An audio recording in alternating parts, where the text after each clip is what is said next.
దేవునికి స్తోత్రము. మీ అందరికీ వందనాలు. ఈ దినము కొరక ఏర్పాటు చేయబడిన వాక్య భాగము అపోస్తుల కార్యములు 5వ అధ్యాయం 21వ వచనం. వారు ఆ మాట విని తెల్లవారగానే దేవాలయంలోనికి వెళ్ళి బోధించుచుండిరి. ఆమేన్. దేవునికి స్తోత్రం. హల్లెలూయా, హల్లెలూయా, హల్లెలూయా, స్తోత్రం. Praise the Lord. షాలోమ్, మారనాథా. మీ అందరికీ వందనాలు చెల్లిస్తున్నాను. కృపయు సమాధానము మీకు విస్తరించునుగాక. దేవుని బిడ్డలంగా మరొక పర్యాయము మీ ముందుకు రావడానికి ప్రభువు నాకు ఇచ్చినటువంటి అవకాశాన్ని బట్టి దేవుని స్తుతిస్తున్నాను. Welcome to our daily spiritual program called he must increase. ఆయన హెచ్చవలసి ఉన్నది. అది మన నినాదం, ఆత్మీయుల నినాదం. నేను హెచ్చవలసి ఉన్నది, నా సంఘం హెచ్చవలసి ఉన్నది, మా కమిటీ హెచ్చవలసి ఉన్నది, మా కుటుంబ సభ్యులు హెచ్చవలసి ఉన్నది. This is the selfish motto, selfish slogan. కానీ హీ మస్ట్ ఇంక్రీజ్ అనేది చర్చ్ యొక్క స్లోగన్. హీ మస్ట్ ఇంక్రీజ్ అనేది ఒక మూమెంట్ యొక్క స్లోగన్.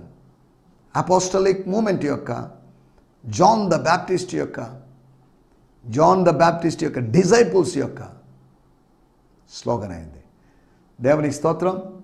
మరొక పర్యాయం మీతో ఇలాగా ఇంటరాక్ట్ కావడానికి, మీతో మాట్లాడడానికి, మీ గురించి తెలుసుకోవడానికి, నా గురించి కొన్ని విషయాలు ప్రభువులో తెలియజేయడానికి, ప్రభు నాకు బయలుపరిచిన విషయాలు తెలియజేయడానికి, వాక్యం ద్వారా మనం ఆలోచించడానికి, అపోస్తుల కార్యం గుండా ఆత్మ సంబంధమైన ప్రయాణం చేయడానికి, ఎర్లీ చర్చ్ హిస్టరీని మనం స్టడీ చేయడానికి దేవుడు మనకు సాయం చేస్తున్నాడు.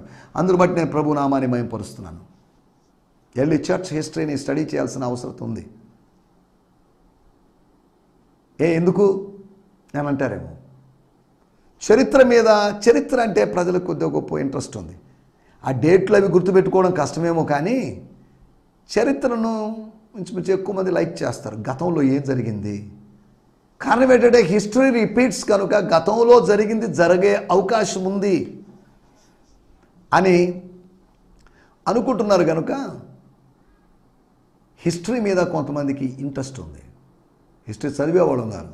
American history, Indian history, Europe history, African history, Andhra Pradesh history, ఇలాగా హిస్టరీని స్టడీ చేసేవాళ్ళు ఉన్నారు. హిస్టారియన్స్ ఉన్నారు, హిస్టరీ స్టూడెంట్స్ ఉన్నారు. హిస్టరీలో ఏమేమి జరిగిందో మనం ఆలోచిస్తున్నాం. ఇది చర్చ్ హిస్టరీ. చర్చ్ అనేది ఎప్పుడు ఆరంభమైంది, ఏంటి అసలు ఏం జరిగింది. అలాగైతే చర్చ్ హిస్టరీ అయితే అపోస్తుల కార్యము 2వ అధ్యాయం నుంచి ఆరంభించబడాలి కదా. 1వ అధ్యాయం ఒక అవసరత ఏంటి అని ఎవరైనా అడగొచ్చేమో. ఎస్, చర్చ్ 2వ అధ్యాయంలో ఆరంభించబడి దాని ముందు ఉన్నటువంటి కొన్ని సిచ్యువేషన్స్ని కొన్ని బ్యాక్గ్రౌండ్గా ఇచ్చాడు. లూకా సువార్త 2వ అధ్యాయంలో యేసు ప్రభు జననం జరిగినప్పటికీ లూకా సువార్త 1వ అధ్యాయంలో ఆ ఇన్సిడెంట్స్ని వాటన్నిటి ఒక బ్యాక్గ్రౌండ్గా పెట్టాడు. లూకా సువార్తలో లూకా ఏ విధంగా చేశాడో లూకా 1:2లో, అలాగే అపోస్తుల కార్యములు 1:2లో కూడా డాక్టర్ లూకా గారు అలా చేశారని అర్థం చేసుకోవాలి. అనగా స్టైల్, ఆ రైటింగ్ స్టైల్ సిమిలర్గా ఉంది అని మనం అర్థం చేసుకోవచ్చు.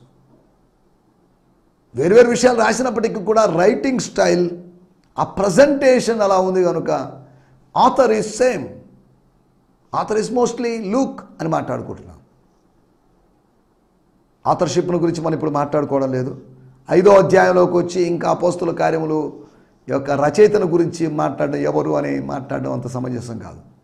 అవన్నీ 1వ అధ్యాయంలో చూసుకోవాల్సిన విషయాలు మనం చూసుకున్నాం.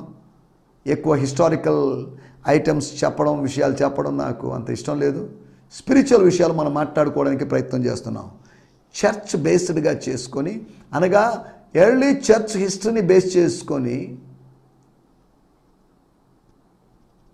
ప్రజెంట్ చర్చ్ యొక్క ప్రజెంట్ సిచ్యువేషన్ లేకపోతే ఫ్యూచర్ సిచ్యువేషన్ అనే దాని గురించి ఆలోచించడానికి, ఒకవేళ ప్రజెంట్ చర్చ్ యొక్క పాస్ట్ ఏంటో దీని ద్వారా అర్థం చేసుకోవడానికి కూడా మనకు సహాయపడుతుంది. కాబట్టి church history, this is important one. This is not history of Peter's ministry or Paul's ministry or someone's ministry. Is the total ministry of the church. సంఘం యొక్క చరిత్ర, సంఘం యొక్క పరిచర్య, సంఘం యొక్క పుట్టుక, సంఘం యొక్క పరిచర్య, సంఘానికి కలిగినటువంటి అనర్థం, సంఘము విస్తరించడం, సంఘము అటర్మోస్ట్ పార్ట్స్ ఆఫ్ ది ఎర్త్కి వెళ్ళడం, ఈ విషయాలన్నీ మనం ఈ అధ్యాయంలో లేకపోతే అపోస్తుల కార్యంలో చూస్తాం. సరే, దేవుని స్తోత్రం. నిన్న దైవిక స్వస్థతల గురించి మనం మాట్లాడుకున్నాం, డివైన్ హీలింగ్ గురించి మాట్లాడుకున్నాం. హీలింగ్ కావాలి, వి నీడ్ హీలింగ్. జరుగుతుందో లేదో అనే ఫీలింగ్ అవసరం లేదు. We should enjoy the healing of God. Emotional హీలింగ్ని మనం ఎంజాయ్ చేయాలి, స్పిరిచువల్ హీలింగ్ని ఎంజాయ్ చేయాలి, ఫిజికల్ హీలింగ్ని ఎంజాయ్ చేయాలి. Healing is our bread, it's our right. స్వస్థతను అనుభవించాలి, రోగిగా ఉండడం కాదు. క్రానిక్ సిక్నెస్లో ఉండడం దేవుని చిత్తం కాదు. ఈ సిక్నెస్ నుంచి మనం బయటపడాలి. ఈ సిక్నెస్లో దేవుని మనం మయంపరచాలి. ఈ సిక్నెస్లోంచి దేవుడు ఏ విధంగా నడిపిస్తున్నాడనే విషయాన్ని మనం తెలుసుకోవాలి. డిజీజ్ని మనం డీథ్రోన్ చేస్తున్నాం. సింహాసనం మీద కూర్చున్నట్టుగా, మన మీద పెత్తనం చేస్తున్నట్టుగా, మనల్ని కంట్రోల్ చేస్తున్నట్టుగా ఉన్నటువంటి డిజీజ్ని మనం డీథ్రోన్ చేస్తున్నాం. వద్దు, నువ్వు కూర్చోడానికి వీల్లేదు, you have no place in my life, you have no place in my body అని మనం చెప్పి డిజీజ్ని డెస్ట్రాయ్ చేస్తున్నాం. డిజీజ్ని మనం బాయ్కాట్ చేస్తున్నాం, సెంట్ అవుట్ చేస్తున్నాం. కాస్టింగ్ అవుట్ డీమన్స్ అంటున్నాం, అలాగే కాస్టింగ్ అవుట్ డిజీజెస్. దేవుని స్తోత్రం, హల్లెలూయా. ఒక ఆరోగ్యవంతమైన సమాజం, మానసిక, ఆత్మీయ, శారీరక ఆరోగ్యవంతమైన ఒక సమాజం, అది ఆత్మ సంబంధమైన ప్రజలమైన మన దర్శనంగా ఉండాలి. ఆరోగ్యవంతమైన ఆంధ్రప్రదేశ్ కావచ్చు, ఆరోగ్యవంతమైన భారతదేశం కావచ్చు, ఆరోగ్యవంతమైన ప్రపంచం కావచ్చు. ఆంధ్రప్రదేశ్కైనా, భారతదేశానికైనా, ప్రపంచానికైనా కానీ ఈ 3 విధాలైనటువంటి స్వస్థత యేసు నామములో లభించబడాలి. ఈ హీలింగ్ అనేటువంటి కాన్సెప్ట్ ఇతర మతాల్లో లేదు.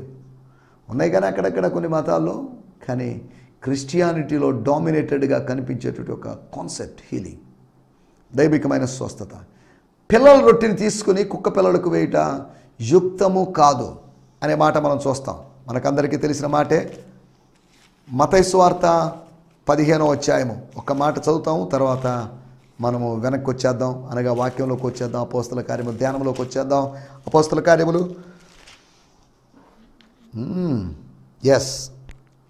15వ అధ్యాయము 26వ వచనం, పేజీ నంబర్ 16.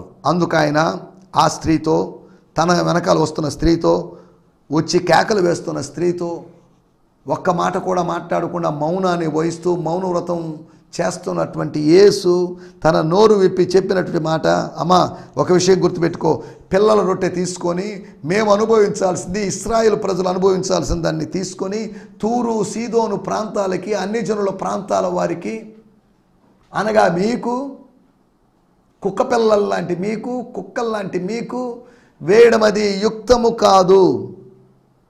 దేవుని స్తోత్రం, హల్లెలూయా. యుక్తమైనది ఏదో, యుక్తమైనది ఏది కాదో మనం అర్థం చేసుకోవాలి. దేవుని స్తోత్రం, హల్లెలూయా. ఈ మాట నేను అపోస్తుల కార్యములు 6వ అధ్యాయములో మనం కనిపించినప్పుడు, అక్కడ కూడా 6వ అధ్యాయం 2వ వచనంలో యుక్తము కాదు అనే మాట కనిపిస్తుంది. దానికి ఇది కనెక్ట్ చేయొచ్చు, క్రాస్ రెఫరెన్స్గా మనం వాడుకోవచ్చు. ఎందుకని అవన్నీ కొన్ని రాసుకుంటూ ఉంటాను నేను. ఇవన్నీ ఇంటర్నెట్లో దొరకవచ్చు, లేకపోతే సెర్చింగ్ చేస్తే, గూగుల్ సెర్చ్ చేస్తే దొరకవచ్చు. కానీ మన స్టడీలో, మన సెర్చింగ్లో దొరికితే మనకు దొరికేటువంటి ఆ సాటిస్ఫాక్షన్, మనకు కలిగేటువంటి సంతోషం వేరే విధంగా ఉంటుంది. ఆ బైబిల్ అంతా రకరకాలుగా రాసేసి ఉంటాను, రెఫరెన్స్లు, క్రాస్ రెఫరెన్స్లు, పాయింట్స్, థాట్స్, గ్రీక్ వర్డ్స్. అవన్నీ రాయడంలో ఉద్దేశం ఏంటి అంటే ఇంకా నేర్చుకోవాలి, దానికి ఒక ఎక్స్ప్లెనేషన్ అక్కడ దొరుకుతుంది. అక్కడ ఈ బైబిల్ మళ్ళీ వేరొకరు వాడతారు, వాళ్ళకి ప్రయోజనకరంగా ఉంటుందనే ఉద్దేశంతో కాదు. కొంతమంది పెద్ద పెద్ద వాళ్ళ బైబిల్స్, వాళ్ళు నోట్స్ ఇవన్నీ రాసుకుంటారు, వాటిని కొంతకాలానికి మళ్ళీ ప్రింట్ చేస్తున్నారు. నా దగ్గర ఒక బైబిల్ ఉంది, కెన్నెత్ కోప్లాండ్ గారి న్యూ టెస్టిమెంట్, దాంతో నోట్స్తో కూడుకున్నటువంటి న్యూ టెస్టిమెంట్. ఇది ఆయన రాసుకున్న నోట్స్, అక్కడక్కడ క్రాస్ రెఫరెన్సెస్ అన్నీ ఉన్నాయి. కాబట్టి మనము వాడేటువంటి బైబిల్ని ఆధారంగా చేసుకొని బైబిల్ని మనం వ్యాఖ్యానిస్తూ ముందుకు సాగుతున్నాం. దేవుని స్తోత్రం. ఏదేమైనప్పటికీ నిన్న మనం ఆలోచించిన విషయాలు 4 విషయాలు మనం చెప్పుకున్నాం. వారు పరుపెత్తుకొని నడిచుంటారు వారిలో కొంతమంది.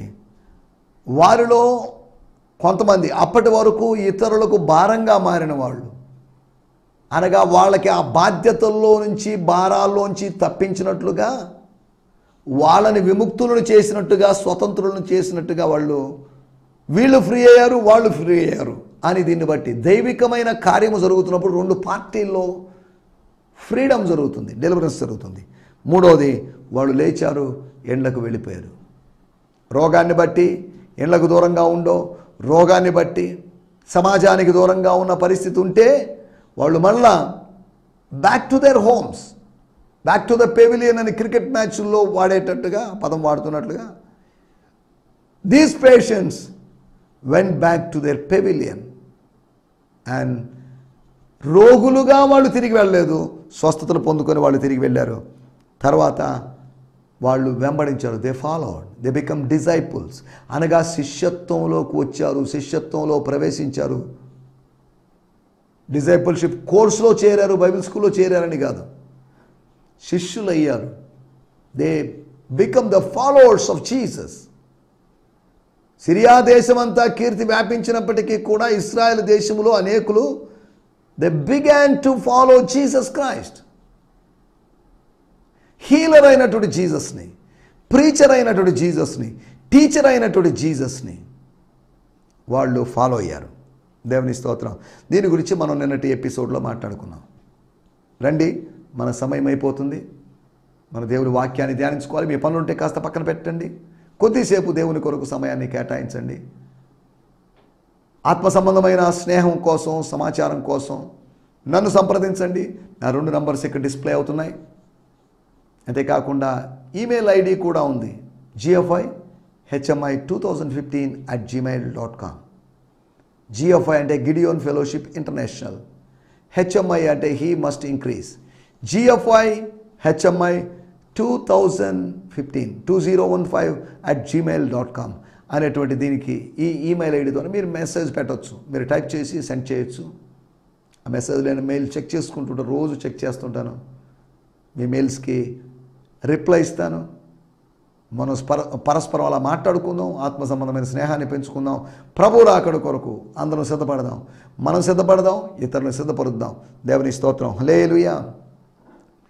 కాబట్టి కార్యక్రమం చూసి బాగానే ఉందనో లేదా బాగాలేదనో లేదా ఇలా అభిప్రాయాలు పెట్టుకుని ఉండకుండా, ఒకవేళ బాగుందంటే బాగుందని మెసేజ్ పెట్టండి, బాగలేదంటే బాగలేదని చెప్పండి, అందులో తప్పేం లేదు. దేవుని స్తోత్రం, హల్లెలూయా. మీ ప్రార్థనా విషయాలు నేడే మీరు మాకు పంపించాల్సిందిగా కోరుతున్నాం. నేను వేరు వేరు ప్రదేశాల్లో మీటింగ్లకు వెళ్తుంటాను. ఈ సందేశం మీరు వింటున్న సమయానికి నేను ఇంచుమించు మంచిర్యాల అనగా తెలంగాణ ప్రాంతం మంచిర్యాలలో ఉంటాను. ఉదయకాలం మేము బయలుదేరి అక్కడి నుంచి కరీంనగర్ అనేటువంటి ప్రాంతానికి వెళ్తాం. కరీంనగర్ టౌన్లో ఒక చర్చ్లో ఒక పాస్టర్స్ మీటింగ్ ఏర్పాటు చేస్తున్నాం, దానికోసం వెళ్తున్నాం. ఇక్కడ 20 నుంచి 30 మంది ఇండిపెండెంట్ పాస్టర్లు వస్తారు. అక్కడక్కడ ఆయా పట్టణాల్లో ఇండిపెండెంట్ పాస్టర్స్ని గ్యాదర్ చేసి మీటింగ్ పెట్టాలనేది నా యొక్క ఆలోచన. తెలంగాణ రాష్ట్రంలో 33 జిల్లాలు ఉన్నాయి. 33 జిల్లాలో హెడ్ క్వార్టర్స్లో ఇలా చిన్న మీటింగ్స్ పెట్టుకుని ఒక మంచి నెట్వర్క్, స్పిరిచువల్ నెట్వర్క్ చేయాలనేది నా యొక్క ఆలోచన. కాబట్టి ప్రార్థన చేస్తాం. దీనికి వనరులు కావాలి, దేవుడు అనుగ్రహించాలి. కనుక మీరు ప్రార్థించి ఈ ఉద్యమం ముందుకు సాగునట్లుగా ప్రార్థించి మీరు ప్రత్యక్షంగానో లేదా పరోక్షంగానో సహకరించాల్సిందిగా మిమ్మల్ని ప్రేమపూర్వకంగా కోరుతున్నాను. దేవుని స్తోత్రం. రండి, మనం ఈ సమయంలో దేవుని వాక్యాన్ని ధ్యానించుకుందాం. మన ధ్యానం నిమిత్తమై అపోస్తుల కార్యములు 5వ అధ్యాయము 21వ వచనం, book of acts 5th chapter verse 21. వారు ఆ మాట విని తెల్లవారగానే దేవాలయంలోనికి వెళ్ళి బోధించుచుండిరి. దేవుని స్తోత్రం.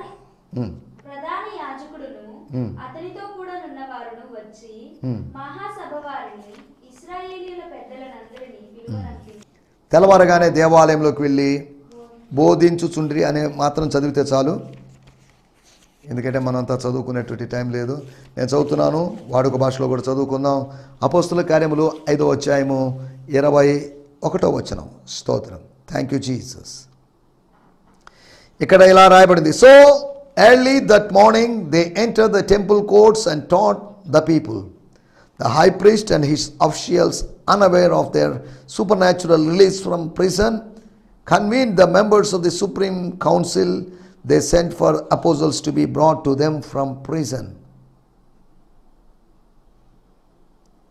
Supreme Council అని రాసి ఉంది, సుప్రీం కోర్ట్. సుప్రీం కౌన్సిల్ అంటే సన్హెద్రిన్. సన్హెద్రిన్ సభ. నేను చదువుతున్నాను, మరలా చదువుతున్నాను. సో ఎర్లీ దట్ మార్నింగ్, ఆ తెల్లవారుజామున, ఆ రోజు అద్భుతము జరిగిన రోజు, విడుదల పొందిన రోజు, they enter the temple courts, ఆ దేవాలయ ప్రాంగణాల్లోకి వారందరూ, అపోస్తులందరూ ప్రవేశించారు, చొరబడ్డారు, అందులోకి వెళ్ళిపోయారు.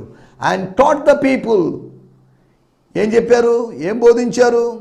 ఈ జీవాన్ని గురించినటువంటి, భూమి మీదకు వచ్చినటువంటి, భూమి మీద పనిచేస్తున్నటువంటి పరలోకపు జీవాన్ని, మనుషుల మధ్యలో పనిచేస్తున్నటువంటి దైవికమైన జీవాన్ని గురించి, గాస్పల్ గురించి, the message of the cross గురించి, రాజ్య సువార్త గురించి, ఆత్మను గురించినటువంటి సువార్తను గురించి, లేదంటే ఆత్మ ఫలముల గురించి, యేసును గురించి, యేసు నామాన్ని గురించి, వీటన్నిటి గురించి వాళ్ళు అక్కడ దేవాలయంలో బోధించిరి అని కాదు, బోధించుచుండిరి. దేవుని స్తోత్రం. వాడుక భాషలో కూడా చదువుకుందాం. అపోస్తుల కార్యములు 5వ అధ్యాయం మొదటి భాగం మాత్రమే చదువుకుందాం.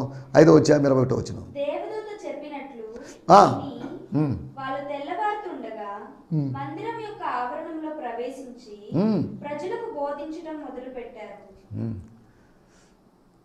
బిగినింగ్ చేశారు అంటే దాని అర్థం ఇంకా ఆపేస్తారని కాదు, అది అంతం కాదు, అది ఆరంభం. 42వ వచనం, 5వ అధ్యాయం 42వ వచనం చదివితే, ప్రతి దినము దేవాలయములోనూ ఇంటింటినో మానక బోధించుచు యేసే క్రీస్తని ప్రకటించుచుండిరి. స్తోత్రం. దేవదూత చెప్పాడు కదా ఒకరోజు చేస్తే చాలే, ప్రభుదూత చెప్పాడు కదా ఒకరోజు చాలే, ఒకరోజు చేసి ఆపేద్దాం, లేదా ఒక వారం చేసి ఆపేద్దాం, మన మినిస్ట్రీ మనం చేసుకుందాం, మనకు తోచిన విధంగా మనం చేసుకుందాం, ఈ చర్చ్ సంగతి మనం ఆలోచిద్దాం, లేకపోతే 20,000 మంది ఉన్నటువంటి ఈ సంఘాన్ని గురించి, ఈ ఎదుగుతున్న సంఘాన్ని గురించి ఆలోచించాల్సింది పోయి మనం బయటికి పోయి ఎవాంజలిజం చేయాల్సిన అవసరం లేదులే అని వాళ్ళు అనుకోలేదు. వాళ్ళు చేస్తున్న పని ప్రతిదినము దేవాలయములోను ప్లస్ ఇంటింట అనగా ప్రతి ఇంట, ఎవ్రీ హోమ్, ఎవ్రీ హౌస్ అనగా ఎవ్రీ హోమ్ క్రూసేడ్ అని ఒక సంస్థ ఉన్నట్లుగా, ఎవ్రీ హోమ్కి క్రూసేడ్గా, టెంపుల్ క్రూసేడ్ అనగా church crusade, house crusade, personal ఎవాంజలిజంలో ఒక్కో పర్సన్ క్రూసేడ్ కావచ్చు. ఇలాగా వాళ్ళు బోధిస్తూ ఉన్నారు, యేసే క్రీస్తు అని ప్రకటిస్తూ ఉన్నారు. They were continuously doing evangelism work. సువార్థీకరణ చేస్తున్నారు, శిష్యత్వం చేస్తున్నారు. చర్చ్ ద్వారా సువార్థీకరణ, శిష్యత్వం జరగాలి. దేవాలయంలో సువార్థీకరణ చేసి ఉండొచ్చు, ఇంటింట వాడు శిష్యత్వం చేసి ఉండొచ్చు, లేకపోతే దేవాలయంలో శిష్యత్వం చేసి ఉండొచ్చు, ఇంటింట సువార్థీకరణ చేసి ఉండొచ్చు. ఇంట దేవాలయము టెంపుల్ ప్లస్ హౌస్. వాళ్ళకి ఉన్నటువంటి 2 మిషన్ ఫీల్డ్స్ చూడండి. మనకు కూడా మిషన్ ఫీల్డ్స్ ఉన్నాయి. టెంపుల్లోకి వెళ్ళాలి. టెంపుల్ అంటే నాన్ క్రిస్టియన్ టెంపుల్స్కి వెళ్ళి అక్కడ ఏదో ప్రీచ్ చేసి లేనిపోని సమస్య తెచ్చుకోవడం అని కాదు. మన టెంపుల్సే, రకరకాల టెంపుల్స్ వచ్చేసేగా, క్రైస్ట్ టెంపుల్ అని, కల్వరి టెంపుల్ అని, టెంపుల్ ఎక్కువైపోయినాయి. క్రీస్తు సంఘము టెంపుల్ అని పిలువబడలేదు. క్రీస్తు సంఘము it's called as a church. దేవుని సంఘము ఎక్లీషియా. అది బ్యాప్టిస్ట్ చర్చనో, పెంతికోస్ట్ చర్చనో, లూథరన్ చర్చనో, సిఎస్ఐ చర్చనో, క్యాథలిక్ చర్చ్ అని పిలువబడలేదు. Church is of God. దేవుని మందిరం అది, దేవుని ఆలయం అది. టెంపుల్ అనే మాట ఎక్కువ క్రిస్టియన్ మనం ఉపయోగించే చర్చ్. కొరింథీలో ఉన్న కల్వరి టెంపుల్ అని కాదు, కొరింథీలో ఉన్న దేవుని సంఘము, కొలసీలో ఉన్న దేవుని సంఘం, ఫిలిప్పీలో ఉన్న దేవుని సంఘం, ద చర్చ్. ఆ చర్చ్ అనే కాన్సెప్ట్ని మన వాళ్ళు పక్కన పెట్టేసి టెంపుల్ అనే కాన్సెప్ట్ తీసుకొచ్చారు. అక్కడ టెంపుల్ ఉంది, అది యూదా దేవాలయం. టెంపుల్ అని మాట్లాడుతున్నప్పుడు ఎప్పుడు బైబిల్లో మనం గమనిస్తే జెంటైల్స్కి జూయిష్ వాళ్ళ టెంపుల్స్ని, వాళ్ళ వర్షిప్ ప్లేసెస్ని టెంపుల్ అని పిలిచారు. కానీ మన వర్షిప్ ప్లేస్ని, లేకపోతే మన గ్యాదరింగ్ని, వాటిని చర్చ్ అని పిలవాలి. చర్చ్. మా స్థానిక సంఘం పేరు Gideon mission church. Not Gideon mission temple. We are the church, దేవుని సంఘము. దేవుని స్తోత్రం, హల్లెలూయా. దేవాలయం అంటున్నప్పుడు అది యెరూషలేములోని హేరోదు దేవాలయం లేకపోతే సొలొమోను దేవాలయం. హేరోదు దేవాలయం దాన్ని ఉద్దేశించి చెప్పబడిందని అర్థం చేసుకోవాలి. సరే, వీటన్నిటిలోకి వెళ్ళడం లేదు. ఈ రోజుల్లో మన టైటిల్స్, మన యొక్క ప్రసంగ టైటిల్స్ కావచ్చు, మన యొక్క చర్చ్ టైటిల్స్ కావచ్చు, మన చర్చ్ స్లోగన్స్ లేకపోతే మోటోస్ కావచ్చు, ఎలా ఉన్నాయని మనం ఆలోచించాల్సిన అవసరం ఉంది. సరే, దేవుని స్తోత్రం.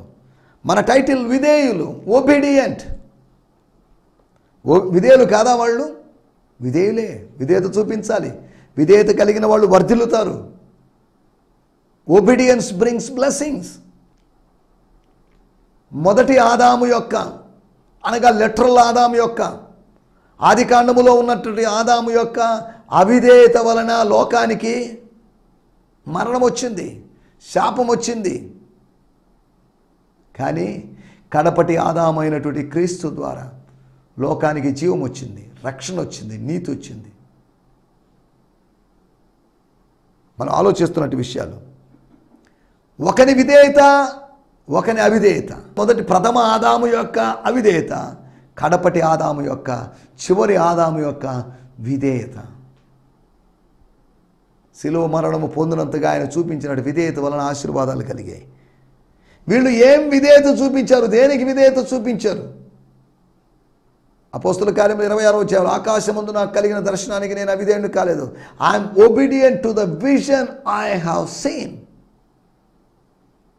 నేను చూసినటువంటి ఆ దర్శనానికి, దమస్కు దగ్గర జరిగిన ఆ దర్శనానికి, ఆ ఎన్కౌంటర్కి నేను అవిధేయుని కాలేదు. సరే, యోహాను సువార్త 8వ అధ్యాయం 2వ వచనంలో మనం గమనిస్తే, యోహాను సువార్త దేవాలయంలోకి వచ్చాడు. తిరిగి దేవాలయంలోకి రాగా, ఇంతకుముందు దేవాలయంలో ఉన్నాడు, దేవాలయం నుంచి వెళ్ళిపోయాడు, మళ్ళీ దేవాలయానికి తిరిగి వచ్చాడు. ప్రజలందరూ ఆయన దగ్గరికి వచ్చారు. దేనికి? అప్పుడు ఏం జరిగింది? వారికి బోధించుచుండెను, లేకపోతే బోధింపసాగాను. వాళ్ళకి శనివారపు బోధ చాలడం లేదు, వాళ్ళకి అనుదిన బోధ కావాలి. They were not satisfied with the seventh day worship, seventh day teaching. They want more, everyday worship, everyday teaching. దేవుని స్తోత్రం. వాళ్ళు యేసు దగ్గరికి వచ్చారు.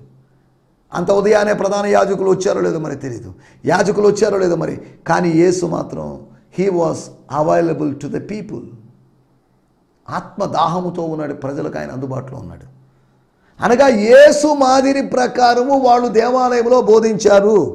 యేసు మాదిరికి వాళ్ళు విధేయులయ్యారు. మత్తయి సువార్త 28వ అధ్యాయం 20వ వచనంలో రాయబడింది. మనకందరికీ తెలిసిన వాక్య భాగమే. మత్తయి సువార్తలోని చివరి మాట, నేను మీకు ఏ ఏ సంగతులను ఆజ్ఞాపించుతున్నాను, ఏ సంగతులు గైకొనవాలని మీకు ఆజ్ఞాపించుతున్నాను, వాటన్నిటినీ గైకొనవాలని వాళ్ళకి బోధించండి, ఎంఫసైజ్ చేయండి, నొక్కి ఒక్కానించండి, వాళ్ళకి చెప్పండి, టీచ్ చేయండి, ఎక్స్ప్లెయిన్ చేయండి.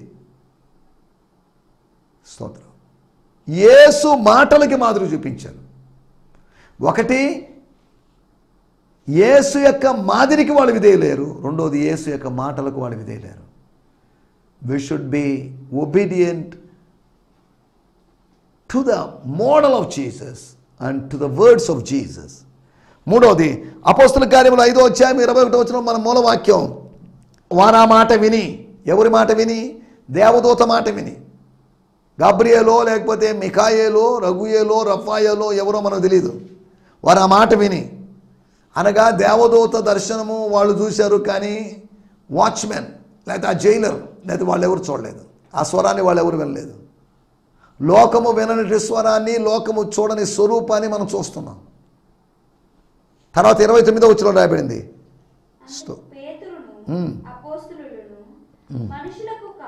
మనుషులకు కాదు, మనుషులకు కాదండి, మాకు దేవదూత చెప్పాడు కాబట్టి దేవుని దూతకే లోబడవలన కదా అని కాదు. దేవుని దూత చెప్పినప్పటికీ ఆయన చెప్తున్నమాట, దేవుని దూత స్వయంగా చెప్పింది కాదు, దేవుని ద్వారా చెప్పింది కాబట్టి మేము దేవునికి లోబడాలి. మూడో విషయము, దేవదూత మాటకి దే వర్ ఒబీడియంట్. వారు విధేయులు. వాళ్ళు వెంటనే వారు ఆ మాట విని తెల్లవారగానే దేవాలయానికి వెళ్ళిపోయారు. స్తోత్రం. దేవాలయం కాంపౌండ్లోకి వెళ్ళిపోయారు. జైల్లో నుంచి, పట్టణపు చెరసాల్లో నుంచి పరిశుద్ధ ఆలయంలోకి వచ్చారు.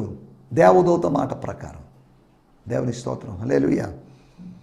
యేసు మాదిరికి వాళ్ళు విధేయులయ్యారు, యేసు మాటకి వాళ్ళు విధేయులయ్యారు. అంతేకాకుండా దేవదూత, సూపర్ న్యాచురల్ మ్యాన్, స్తోత్రం, ఆయన మాటకి వాళ్ళు విధేయులయ్యారు.